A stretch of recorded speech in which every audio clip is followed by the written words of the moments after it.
I'm going to start by cooking my spaghetti in a large pan of rapidly boiling water. Just bend it in with your tongs and make sure it's got plenty of room to move. Now for the sauce, I'm just going to add a splash of oil to a large pan. Here I've got some thinly sliced garlic, in that goes.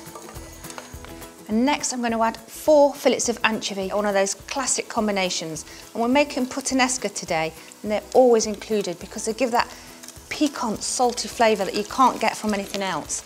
Just give those a little sizzle. Be careful because it splutters up quite a bit. But what you want the anchovies to do is almost sort of disintegrate into the oil. Next, a tablespoon of tomato purée. Just squeeze it straight in.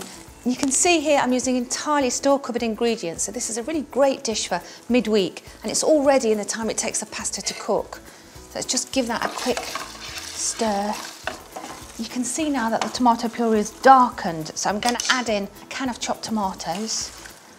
And I've got some Kalamata olives here, I've just broken them in half. In they go. Give that a good stir together, and then turn up the heat a little, and pop the lid on. And then just leave it slightly ajar so that it can evaporate down a little. And we're going to bubble that for about 5 minutes until the pasta is ready. Now I'm just going to scoop some of the cooking water from the spaghetti. We might need to add that just to loosen the sauce later, and then let's drain it. And just give that a quick shake, and then back into the pan. And the sauce is thickened and darkened. I'm going to tip that straight into the spaghetti. And just give that a really good stir together so the spaghetti is coated. We're going to add a tiny touch of salt, a good grinding of black pepper. And if you feel you need it, you could add a splash of the water just to loosen the mixture. I'm going to toss in a few of these basil leaves now, and I think we're ready to plate up.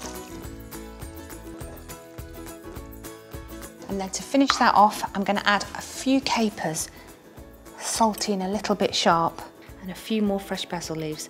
And finally, a drizzle of olive oil. And for more pasta recipes, don't forget to subscribe.